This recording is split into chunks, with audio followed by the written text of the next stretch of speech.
They have a proven track record already, I think, with being able to handle a high-powered British IP. They've done it with Lord of the Rings. They're about to do it with Doctor Who.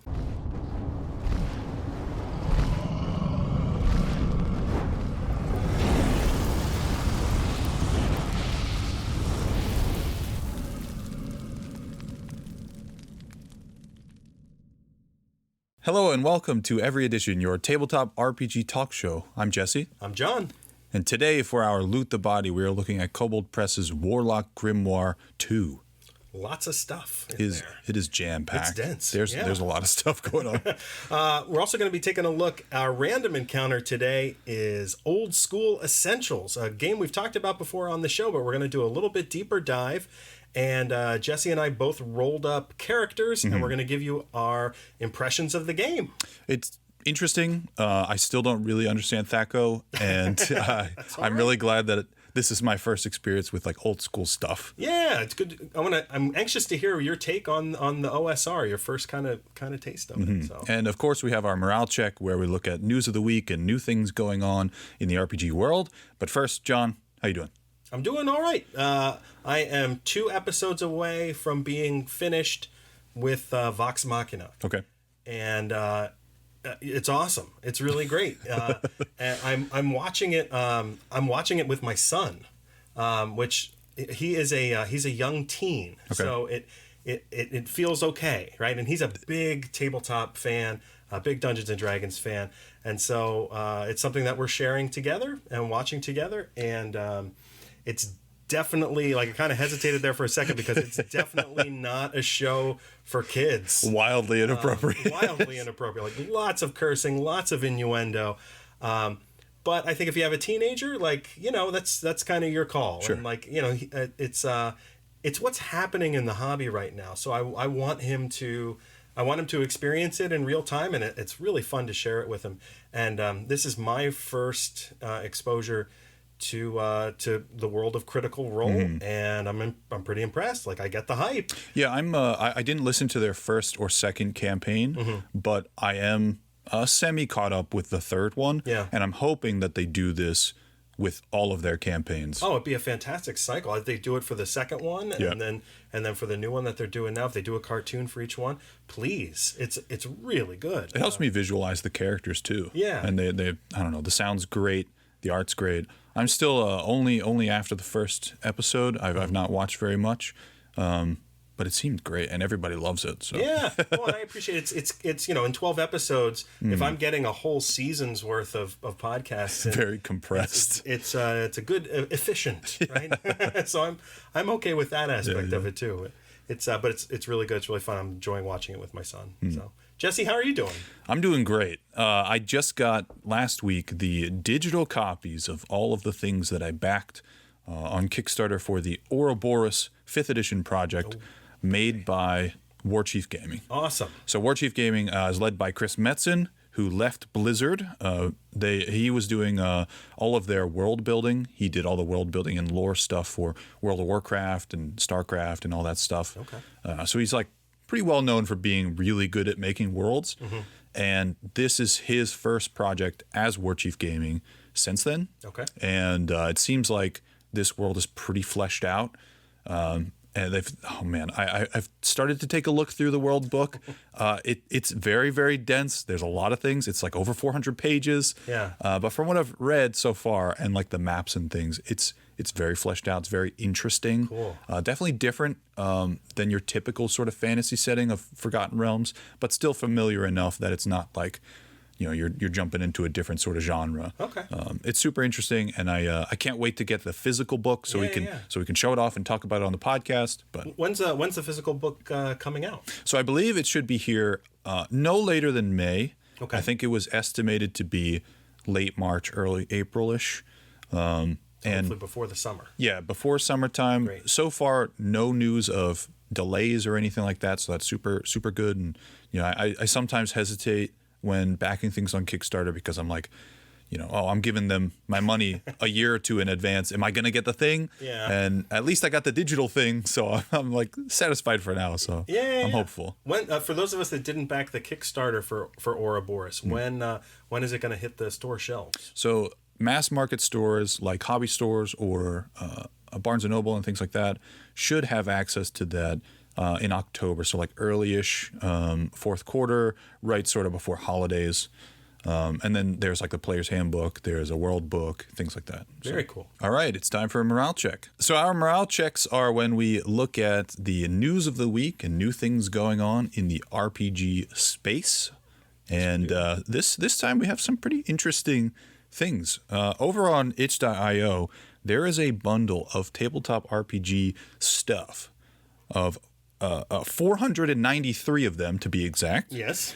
For $5, which is nuts, including things like Planar Compass, things for Morkborg, Marvel's 80s Fazarip system. Yeah. A lot of different things, but all of the proceeds are going to a sort of awesome organization, two organizations that support trans rights in Texas. Yeah. And this is like a no-brainer.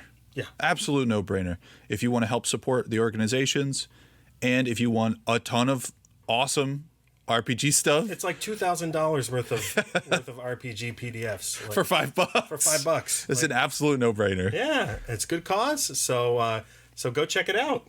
And it seems like also a good time to test out things that you were not necessarily on board for before. Yeah. Like if there's like 30 of the things of the 493 that you were excited about, all of the other ones you get for free and get to try, you know? So just a quick glance through it. There's an awful lot of like Pathfinder 2nd edition stuff. Okay. So maybe this is going to be my introduction to the 2nd edition of Pathfinder. Sure. I don't know. My introduction was the playtest book. Oh, yeah. Not good. Yeah, they changed a lot. Yeah, they changed from the playtest to the actual 2nd edition. So, future episode, bro. Yeah. Future episode. Well, so in other news, over on Kickstarter, there's a Kickstarter right now for Pirate Borg, which is a hack of Merkborg. It's going to be an A5 hardcover. It is scurvy-ridden, rules light, art heavy, based on Morkborg, written and illustrated by Luke Scratton, who's an indie artist and creator from Denver, Colorado. Okay. And it's going to include rules for naval combat, which are going to be brand new, and also have classes specific for pirate themed swashbuckling games. Yeah. Exactly. So if you love Merkborg or you love pirates, this looks awesome. I'm definitely backing it on Kickstarter. We talked about this a couple episodes ago, but Cyberpunk Red is officially out on Roll20. Let's go. So if you are looking for a good place to play, online is the best. I know at least in our area, it's very difficult to get people to play anything other than 5th edition D&D. So wanting to play Cyberpunk Red, I picked it up. It comes with the starter rules, everything that comes in the starter set that we talked about last episode, and a bunch of maps and all the player stuff and your core book and all that stuff. I will say that it is very fresh and very new. Okay. New things on Roll20 are they're prone to hiccups. So far, I don't think it's been fixed yet, but the character sheets were a bit buggy. So if you're not familiar with Roll20, you can open up your character sheet, click on something like a skill or whatever, and it'll automatically roll for you. So you don't have to type in the chat like, oh, I want to roll 6d6s or whatever. You can just click on the skill. Yeah. But apparently the character sheets are broken and they're not fixed yet. So let's get that ironed out. Yeah, it's on its way, but it's still new. This is the first Cyberpunk, this official Cyberpunk stuff on Roll20. So I'm sure they'll be ironed out in no time. Yeah.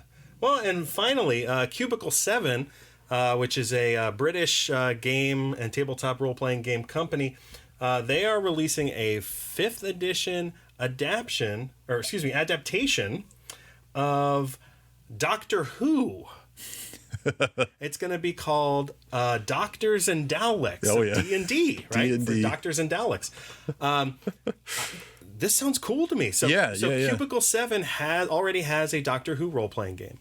But more importantly, they previously did a 5th edition adaptation of the Lord of the Rings, right? and it's awesome. Adventures in Middle Earth. Yep. It's fantastic. They also had a specific game called The One Ring, which was their own rule system, not based in 5th edition.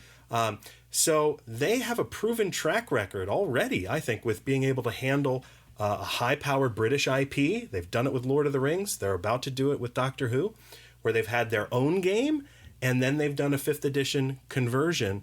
And truth be told, that 5th edition, conversion or version of the game is going to bring people to it, and then people then check out the original version as well. So it's a nice kind of like feeder, I think, for people to check out their original Doctor Who game.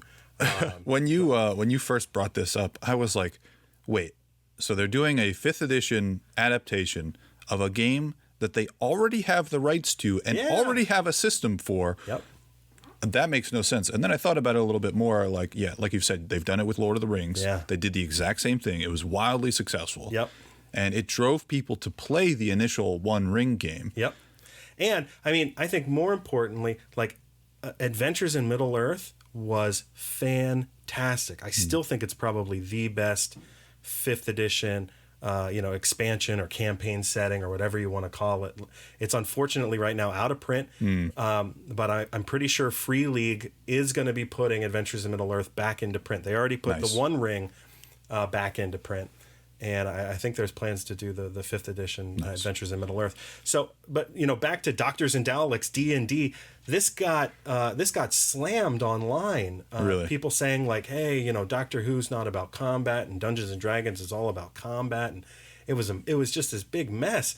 And I was thinking, if there's anybody that can pull this off, it's Cubicle 7. Sure. Like, what do you know what they did? They have their own game. Yeah, they already have their own game. They have a proven track record. So I can't wait. Like, I think this is going to be excellent. And I've often thought about like, hey, I kind of want to get the Doctor Who books and the Doctor Who game from Cubicle 7, but I clearly don't need more more games and more books. But if it's a 5th edition book, then it kind of like, it's not really, it's easier to justify. Yeah. And it is a gateway. Like, it does get you then to be like, well, I really like this, so I will get the other books, and I think it's brilliant. I'm really looking forward to it. Yeah, I think it's a really good gateway because it's 5th edition. It's a system that people are used to, so you can introduce it to a party or a group of people that may be hesitant about things that aren't D&D, and then sort of that opens the floodgate for them playing other games, which I've experienced a lot recently. And the major complaint, like, oh, D&D is all about combat and Doctor Who is not combat heavy. D&D doesn't have to be combat heavy. That might be one kind of game, but I've played plenty of games where like we've never had combat. Yeah. I didn't want to put myself off on too much of a tangent because I know I can go off real quick on this, but I think that if your D&D campaign or your D&D sessions are very combat heavy, I think that you need to re-examine how you're playing the game and making sure that everybody involved is happy with that kind of game. Yeah. Because certainly people are. If they are, great. And that's awesome. If that's how they want to play, cool. But most of the time you have a group that's either mixed or maybe a little bit leaning on one side. But I've definitely had session after session of like only rolling for role play or skill related things, and everybody still walks away from the table having a blast. Like, you don't always need to swing your sword. Yeah, some of the best game sessions I've ever played are like, shopping trips. Yeah, like you go into a town and you kind of explore and check out the different stores and shops and inns and get yourself into magic trouble. items. Yeah, exactly. Also, like, I'd say like 50% of the Doctor Who episodes that I've watched, the Doctor like has some sort of weapon. It doesn't use it like to kill people, but he'll use it to companions like, or his companions. His companions do. He does. But yeah, no, I think it's going to be really good. And like I said, it's all about, for me, it's about Cubicle 7's proven track record. I'm going to give it a chance. I'm going to give it a shot. I think it's really clever. I love that Doctors and Daleks D&D thing, and it'll bring people to their original game. So it's something to look forward to coming soon. All right, so let us know what you think. Are you excited about Doctors and Daleks? You want to play some D&D? Let's play some D&D, some 5th edition D&D. Do you stand behind Cubicle 7's track record of being able to handle British IPs and do it well? Or is this a signal that tabletop role-playing is ending? Is this the end of tabletop role-playing as we know it? The Doctor's going to ruin D&D. I tell ya. Well, let us know what you think. everyeditionrpg@gmail.com or check out everyeditionrpg.com. There you can find links to all of our socials, including Twitter, Facebook, and Instagram. You can also find links to YouTube and to our podcast on Spotify and Apple. Thanks a lot for those of you listening on our podcast. We appreciate you. And hello, YouTube. Good to see you. All right, it's time for a random encounter. Today's random encounter, we're taking a look at Old School Essentials from Necrotic Gnome. This is my first old school non-5th edition. The furthest back that my D&D history goes is 3.5. Yeah. And I barely played that. So this is a pretty big jump for me. Cool. I can't wait to hear your impression as a newer player, somebody who's played a lot of 5th and kind of going back. Yeah. We've talked about Old School Essentials before, but we've never done, a real deep dive. Yeah. Deep dive, right? Yeah. And the way we did this, full disclosure, Jesse and I both rolled up characters so that we could kind of get a feel for the game and the mechanics and how it works and get a taste for it. But let me give you a quick primer on Old School Essentials. So Old School Essentials is a reformatting and a re-release of the basic and expert rules of Dungeons and Dragons. And so it is not a new game. It is just a new presentation of the game. And it's this particular presentation and reorganization was put out by a guy named Gavin Norman, and he runs Necrotic Gnome, which is the publisher of Old School Essentials. Old School Essentials started off, it's had 2 successful Kickstarters, and right now, as we're filming this, we're in the middle of their 3rd Kickstarter, and I've been fortunate enough to back all 3 of the Kickstarters that they've had. Nice. Their first Kickstarter was for a big, thick box that was for the basic fantasy game. Sure. And then they came out with the advanced game. And the advanced game is new stuff. It actually is Gavin Norman's addition to the basic and expert game. So if you want that sort of classic fantasy, the untouched basic and expert rules, then you go with the classic fantasy. If you want to have a game that has some new updates, then you go with the advanced fantasy. Sure. And the Kickstarter that's going on right now is really just a reprinting of both the classic and the advanced fantasy rules. Get it into more hands. Get it into more hands, make it more readily available. It's, I would say the price tag for Old School Essentials, it's not cheap. It's, but I also think you get what you pay for. It's a high quality book. It's the book itself, even just presentation wise, is really nice. It's very sort of step by step. The quality of the hardback is really nice. The printing quality is nice. I don't know. It just seems all around like a good bang for your buck. Yeah. So there's 5 core products that are going to be available for Old School Essentials. There's the Classic Fantasy Rules Tome, which is just BX, reorganized and reintroduced. Then there's the Player's Tome for Advanced Fantasy, and the Rules Tome for Advanced Fantasy, which is for Dungeon Masters. And then there are the 2 box sets, which again, it's actually the same stuff. It's just modular versions of the rules, so that if you're a spellcaster, you can just take the hardcover module of all the spells, and you're good to go.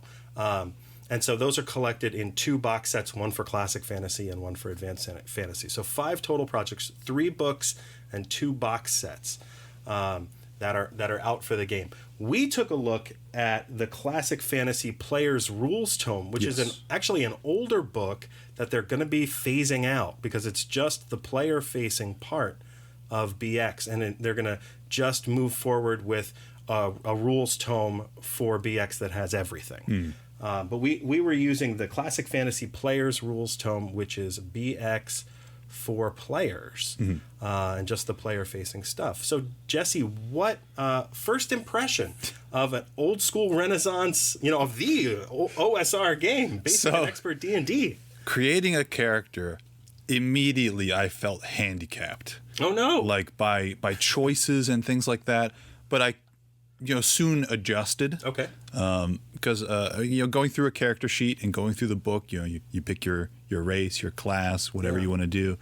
So I was looking at classes, and it was like, okay, cleric, mage or whatever, and then I flipped the page and it was elf, and then I flipped the page and it was dwarf, and I was like, wait, did I miss something?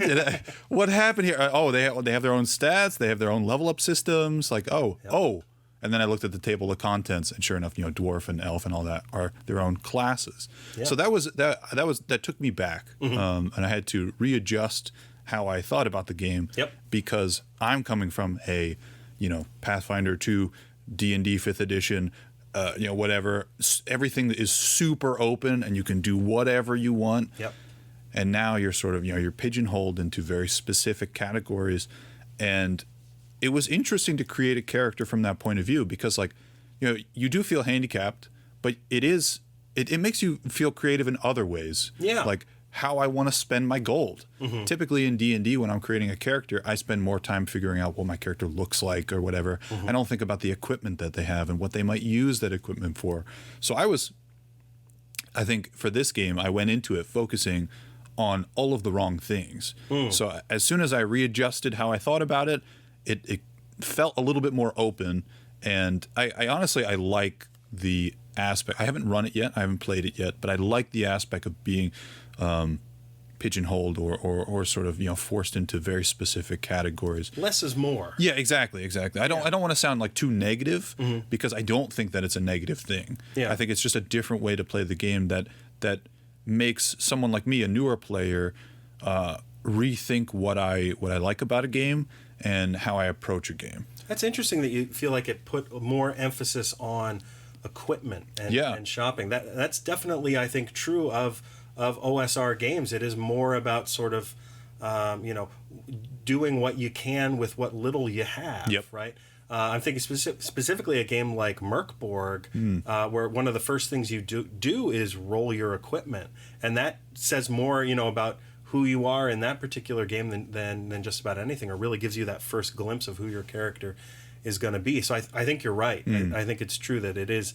There are fewer choices for your character class, but then other things come to fruition. And if just saying, like, maybe I was in a party with another dwarf, like, we might have the same path as we level up, but that puts a little bit more pressure on both of us to create our characters in such a way and push our characters in such a way where they become different. Distinct, yeah. Like you can be the same while being different. Yeah. And I think I like that challenge. Cool. Yeah, so coming from a game like Pathfinder or like 5th edition, totally get it that this would be a little bit jarring. Mm-hmm. But at the same time, I'm glad that you recalibrated. Yeah, I didn't want to sour my experience. Like, I definitely, when I saw that, I didn't think anything negative. Yeah. So I was open to everything about this.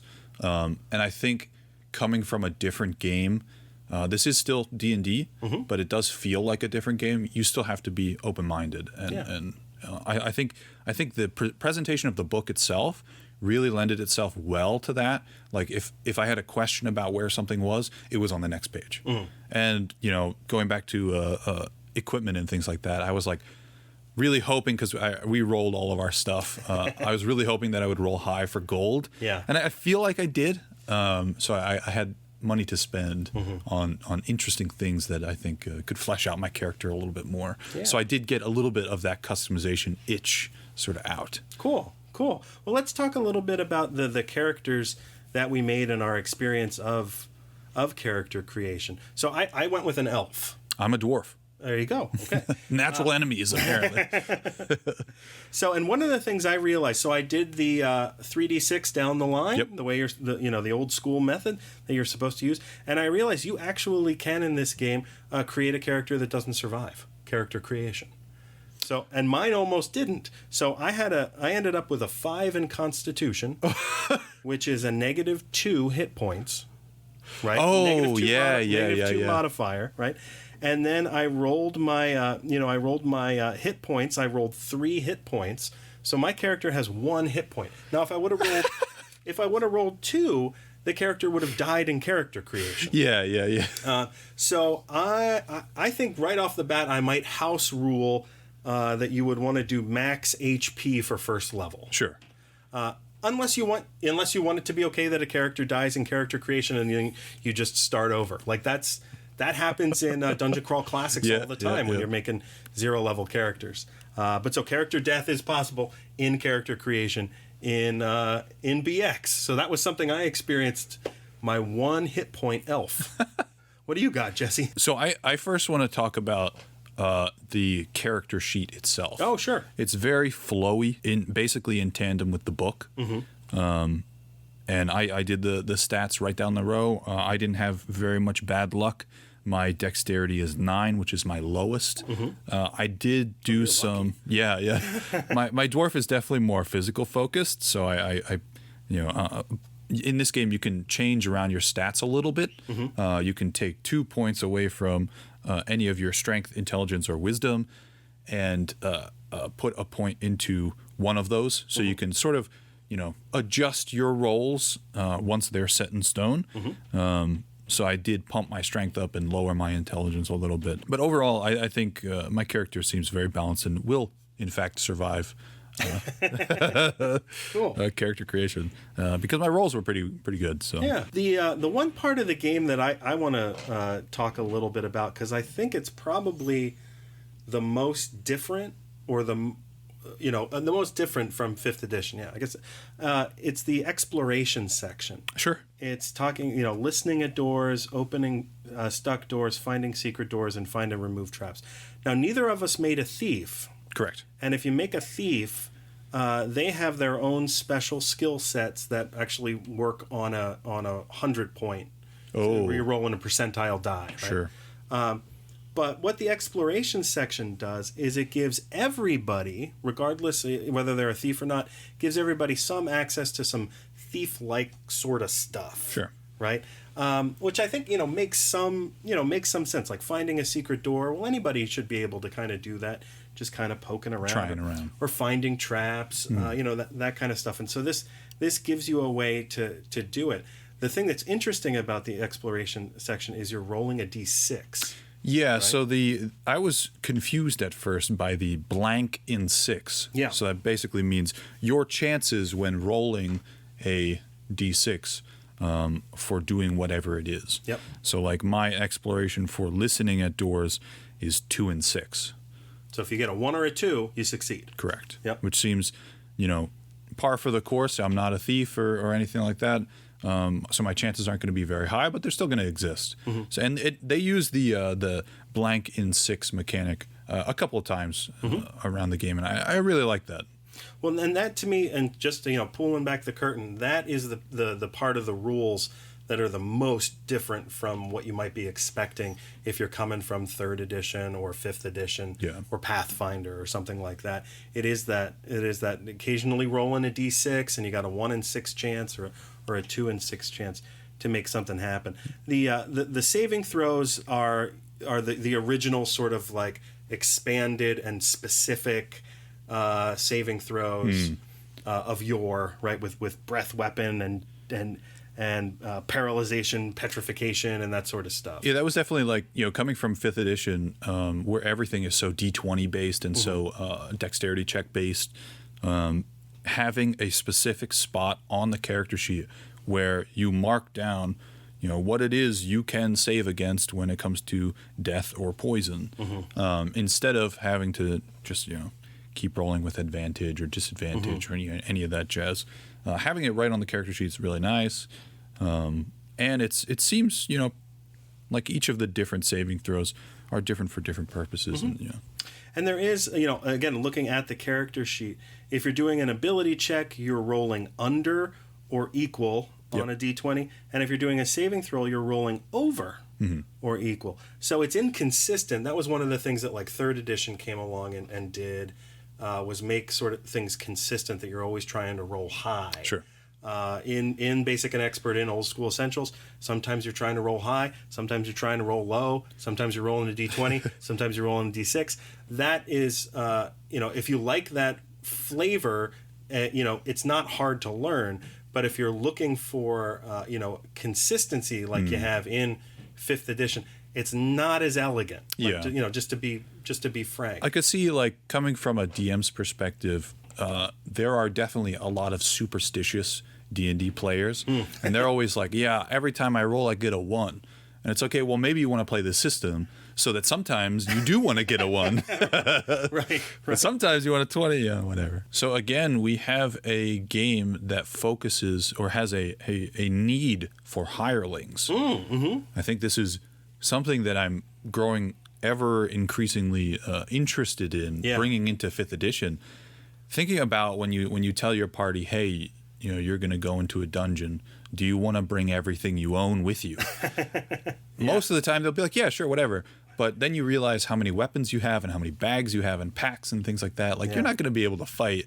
Nobody really uses encumbrance rules, but in Old School, you kind of got to think about that. Yeah. Well, so your charisma is connected to how many loyal retainers you can have, right? How many hirelings you can have, how many people you can have that are working for you. And the higher charisma you have, the more people you can have, so the more stuff you can carry. Otherwise, charisma in this game really could just be a dump stat. It seems very dump stat. Like, unless you do like immense amount of role playing, which doesn't really fit this, charisma just seems, for hirelings would be really good for. Yeah, so I think you have to play up the retainers angle in order to make charisma actually mean something. And then if you're very charismatic, you're going to be able to have more gold, right? Like, so that's at the end of the day, that's kind of why you would want to have a high charisma. I also like that the alignments are sort of trimmed down. I think there's a lot of discussion and a lot of people like and people don't like the current 9 alignment system and how people play it or people don't play it. I think this is very, you're lawful, you're chaotic, or you're neutral. Yeah. Easy enough. I really like the simple 3 alignment, and then you let your actions determine whether you're good or evil. Yeah. Right. I think that's kind of elegant in its simplicity, like, rather than having the 9 quadrants. Right? Yeah. And you're kind of pigeonholed into this one thing, which doesn't ring true really of how people really are. Right. Yeah. How you might fluctuate. Yeah, but having some kind of tilt, some kind of lean, you're lawful, you're chaotic, you're neutral, and then your actions determine whether you're good or evil, and that could be, that could fluctuate. Yeah. Right. Like in a given situation, maybe you do perform an evil action, and in another situation you perform a good action. Well, that rings true too. So I'm actually, Dungeon Crawl Classics has the traditional 3 alignments, and so does Old School Essentials and BX, and I'm kind of interested in going back to the original 3 alignments. It's also like thinking about being a new player. When you're going into 5th edition, there's a lot to take in, especially when it comes to alignment. Like, a lot of times new players don't really care about alignment, and they see 9 different options, and they're not quite sure what each one is different to the other one. When you come into this as a new player, it's very clear. There's 3 options. They all sound like what they do. Yep. This game seems like oddly new player friendly. Yes. And when thinking about it for this episode, I was thinking about, could I introduce this to somebody if we're like going camping? Could I do this at a night going camping? And I think it would take a little bit of time to get everybody situated, but you could run a one shot in one night and say 6 hours ish if you spend a little bit of time on character creation, and you could have a party of all new people and have a really good time. I think this lends itself very well to people who are familiar with D&D, but also somewhat new people. Yeah, and this is, going back to talking about the exploration section, this is built for dungeon delving. Yes. That's what this is. This is almost like if you're a lover of the Hero Quest board game. This is almost like a more advanced version of the Hero Quest board game, right? So basic D&D is like more, advanced Hero Quest. Yeah. There was an advanced Hero Quest, just so everybody, but that's not what I'm talking about. I'm saying that this, it is for dungeon delving. Yeah. It really is. And so if you want to play a dungeon delving game, this is a great one. And I think in some aspects it does give everybody, because of that exploration component there, everybody is a little bit more clued in or focused in on, finding secret doors, finding traps, listening at the door, like all the sort of tropes of a dungeon delve. Yeah, why would you, think to do it? It's on your character sheet. Right. It says listen at the door. Okay, well, maybe I'll listen at that next door. Yep. And it's less, and it's not as like, a big list of skills, even in 5th edition, it's a lot, right? This is just like you say, hey, take a look at, if you're the DM, like, take a look at your exploration section to see some of your options. Sure. Right? And there's 4. Bada boom, bada bing, right? Easy.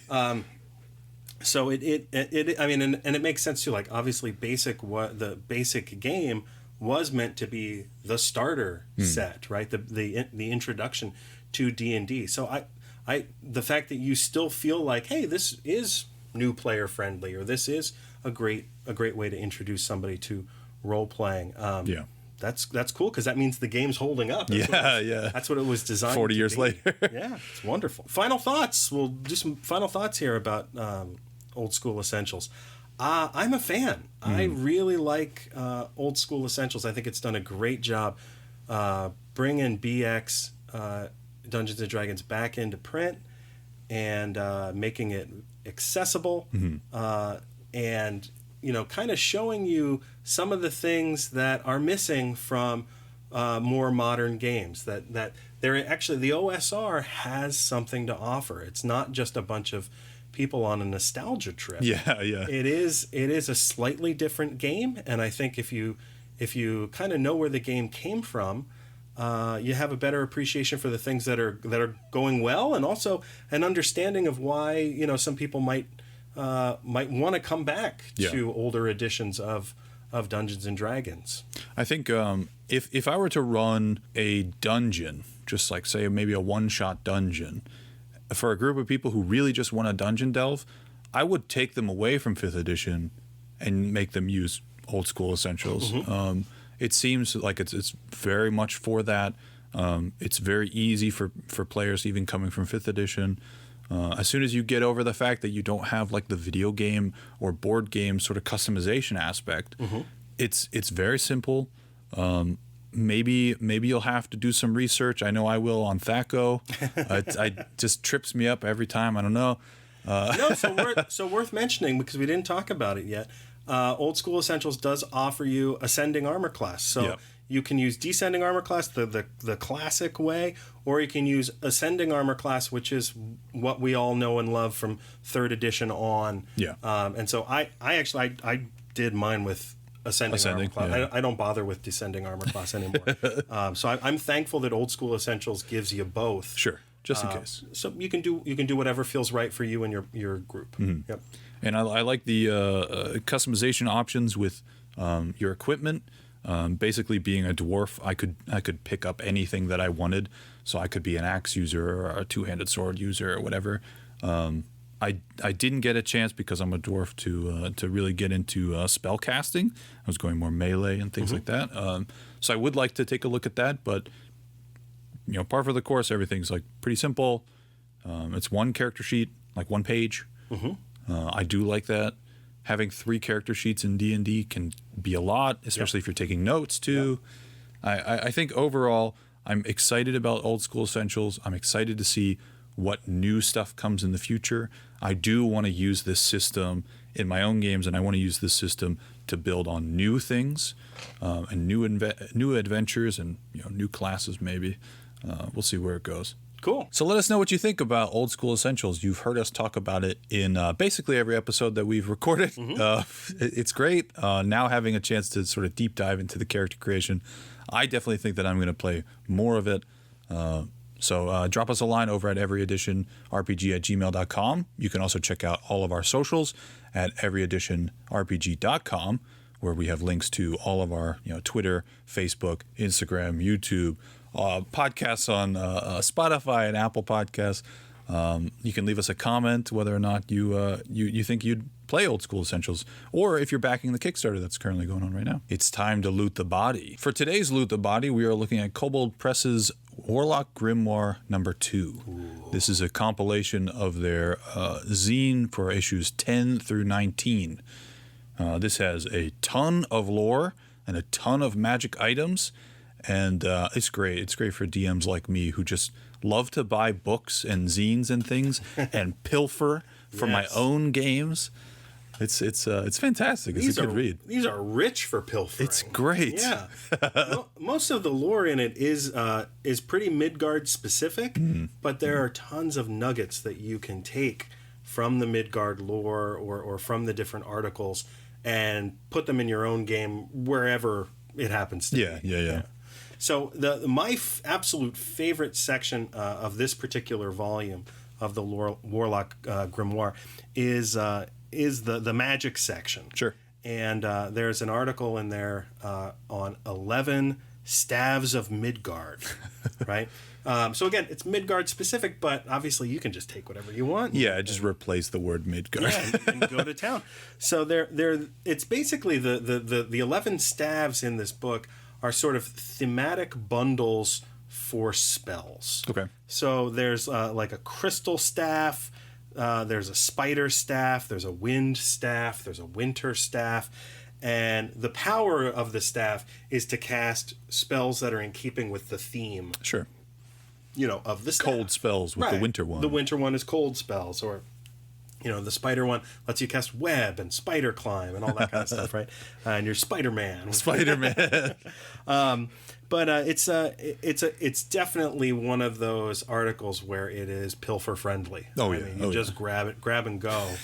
There's nothing about it that has to be Midgard specific. And it's like really good for giving you ideas.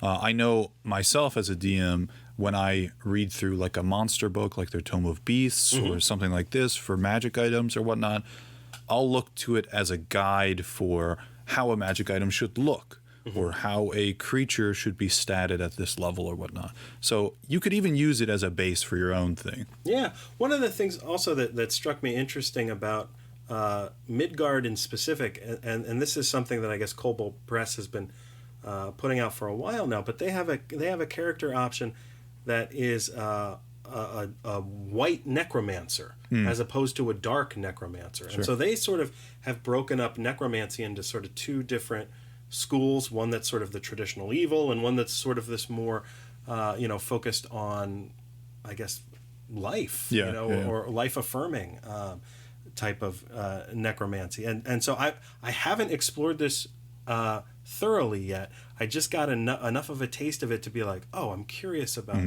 how Kobold Press, how Midgard is handling necromancy, because they're clearly trying to do like a Glenda the Good Witch, kind of thing, in addition to having the bad witch.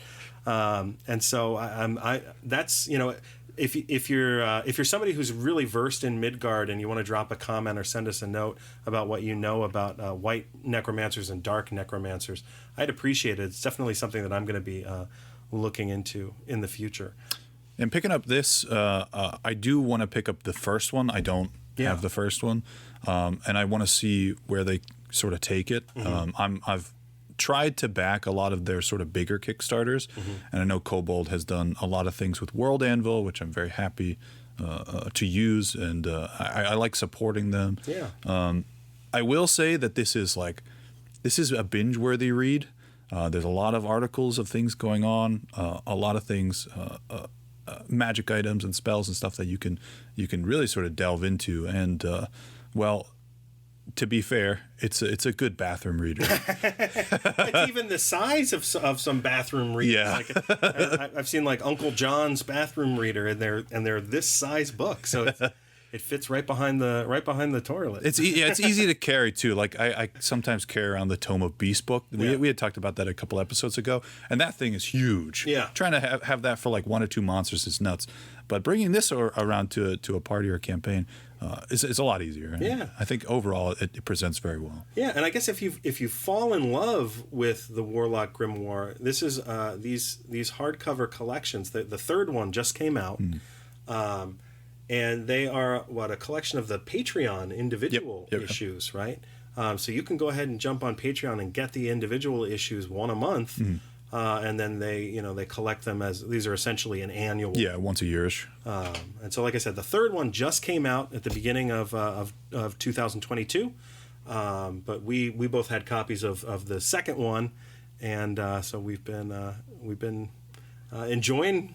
Yeah, this is great. I think Kobold Press has been an awesome third-party creator for 5th edition. And some of the stuff that they do is a lot better and a lot more streamlined than Wizards of the Coast. I just picked up their Midgard player handbook, so I'm curious to sort of get through that and maybe even run some games in Midgard. Yeah, Midgard seems like a cool setting. I'd be down with that if you were down.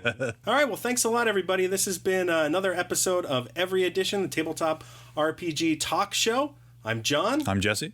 And thanks a lot, everybody. Please make sure to interact with us on our socials, and we'll see you next time.